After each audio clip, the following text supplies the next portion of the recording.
Бүгүн Жогорку Кеңеште Бишкек шаардык жылуулук энергия борборунда болгон кырсыктын себебин иликтеш үчүн түзүлгөн убактылуу депутаттык комиссиянын кезектеги отурумунда ишкананы модернизациялаш үчүн жумшалган 386 миллион доллардын чоо жайын депутаттар талкуулашты. Адамдар өзүнө үй саларда деле ТО даярдайт, строитель чыгарат, архитекторду чыгарат, ТОсын даярдап, строитель менен баасын бычышат да. Строитель айтат, мен бул ишти мына миллионго жазайм, миллион сомго. Жок, сен бир 800гө түшүр дейт. Ортодон келип атып 900гө токтолот да. Мына эсептөө палатасынан баягы күнү төрагасынан сурадык элек, бизге кат жүзүндө бериптир. Сиздердин отчетуңуздарды биз толугу менен карап чыктык. Тилекке каршы ошол эсептөө палатасынын даярдаган отчетунда ушул TBA боюнча электростанция жөнүндө маалымат 2 кагазда экен да. 2 кагазда килейген 386 миллион доллардын освоениясы боюнча маалымат бериптиздер.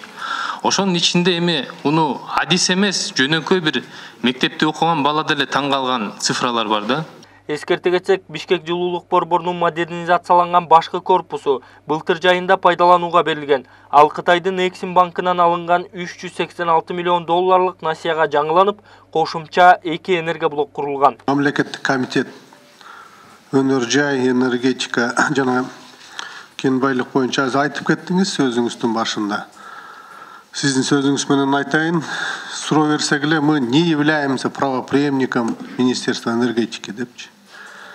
Мен айтат элем, ушундай сиз эми өкмөт мүчөсүсүз, бир чоң тармактын жетекчисисиз, анда айтпай жүрүңүз. Уят болот. Өзүңүздүн мамлекеттик органдын аталышы туруп атат. Промышленность, энергетика и недропользование депчи. Анан кийин биз не являемся, анда эмне отурасыңар анда? Анда силер политика, саясат силерде деп атат. Силер жүргүзүп атасыңар, туурабы? Силер аркылуу бир демилге болсо келет. Могу жерде отургандардын мисалы үчүн чарбалык иштерди иштеп атат. ТЭЦ, энергия холдингдер. Негизги жоопкерчиликтүү сиз керек болсочу. Түздөн түз жооп бере турган. Как мамлекеттик кызматкер катары, мамлекеттик жетекчи катары бул жердечи. Анан ошондуктан менимче бул меники эмес, башкалар жооп берсин деген позицияңыз абдан туура эмес. 26 январда Бишкек жылуулук борборунда суу бөлүштүрүүчү жабдуу иштен чыгып, катуу суукта баш калаанын тургундары 5 күн бою жылуулуксуз калган. Кырдаалдын себептерин аныкташ үчүн өкмөт мекеме аралык Жогорку Кеңеш депутаттык комиссия түзгөн. Депутаттык комиссия жепти жаңылоого жумшалган 386 миллион доллардын натыйжалуу сарпталышында иликтөөгө киришкен. Ошондой эле эл өкүлдөрү жепти курууга насыя берген TBA ишканасынын чакыруусу менен Кытайга барган аткаминерлердин аты жөнүнөн бери сурашты.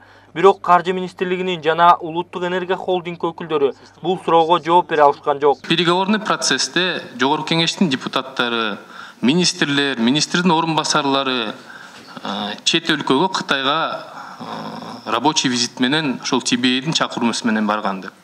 Сиз так айтыңыз, электрический станциянын жетекчиси, сиз переговордо катышсаңыз, кайсы мамлекеттик жетекчилер, депутаттар, министрлер, кайсы орун басарлар качан барышкан Кытайга, эмне үчүн барышкан, эмне максат менен барышкан, эмнени көргөнгө барышкан? Ошол мезгилде министрлик болгон мезгилдеги документтер тилекке каршы бизде калган эмес, ал башка өкмөттүн структурасына өтүп кеткен, ошол жерде иш кагаздарын баардыгы ошол жерде. Биз жаңы уюшулганбыз, бизде эски мурунку бекеме документтер бизге өткөзүп берилген жок. Бишкек жылуулук борборун курган TBA компаниясы 2013-жылы кыргызстандык аткаминерлерди Кытай Эл Республикасына чакырган. Анда энергетика министрин жетектеген Осмонбек Артыкбаев, 5-чакырылыштын КСДП фракциясынан депутат Чыныбай Турсунбеков, Мурадил Мадеминов, Республика фракциясынан депутат Малик Осмонов, Исхак Пирматов, Атажурт фракциясынан Азамат Арапбаев, Атамекен фракциясынан депутат Карганбек Самаков, Райхан Төлөгөнов жана башка эл өкүлдөрү барып келишкен. Ал эми Бишкек шаардык жылуулук электр борборунда болгон кырсыктын себебин иликтөө үчүн түзүлгөн депутаттык комиссия ишин дагы улантмакчы. Азамат Айтбаев, Азамат Жумадилов, Атайын Next TV күндүн темасы үчүн.